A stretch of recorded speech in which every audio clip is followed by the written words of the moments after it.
কাজল আর অশ্বত্থ বা পিপুল গাছের পাতা আপনাকে অনেক বড় শত্রুর হাত থেকে রক্ষা করতে পারে।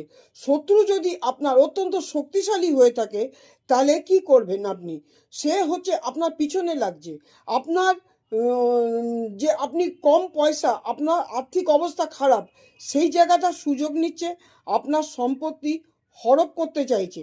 তখন কি করবেন? একটি শনি বা মঙ্গলবার দিন একটি অশ্বত্থ বা পিপুল গাছের পাতা আপনি নিয়ে আসবেন। নিয়ে এসে এরকম কাজলের একটা কৌটো কিনবেন।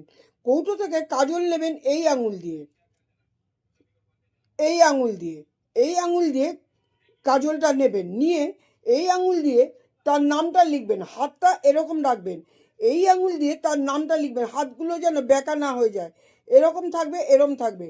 তার নামটা সোজাভাবে লিখবেন। এরমভাবে থাকা মানে হচ্ছে আপনি মেন্টাল দিক থেকে আপনি সোজা আছেন। এইভাবে কাজল নেবেন, নিয়ে সোজা এইভাবে আপনি নামটা পিপুল গাছের পাতা বা অশ্বত্থ গাছের পাতায় শত্রুর নাম লিখবেন, একবারই লিখবেন।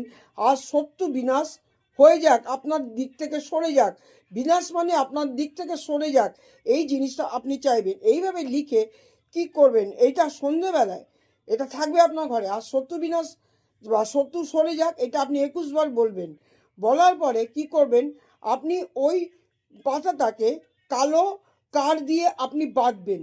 বাঁধার পরে কি করবেন, সন্ধেবেলায় জায়গাটা দেখে রাখবেন, বাবলা গাছ, বেল গাছ বা যে কোনো কাঁটাযুক্ত গাছের মধ্যে আপনি ওটাকে ঝুলিয়ে দিয়ে চলে আসবেন।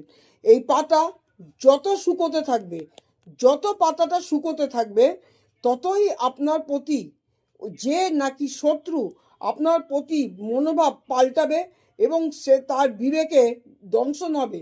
সে মনে করবে কেন আপনার সঙ্গে এরকম কাজ সে করছে, এই কথাটি সে ভাববে। এই ভাবার ফলে এই শত্রু তারপর থেকে আস্তে আস্তে আপনার সঙ্গে শত্রুতা করা বন্ধ করে দেবে এবং দূরে সরে যাবে।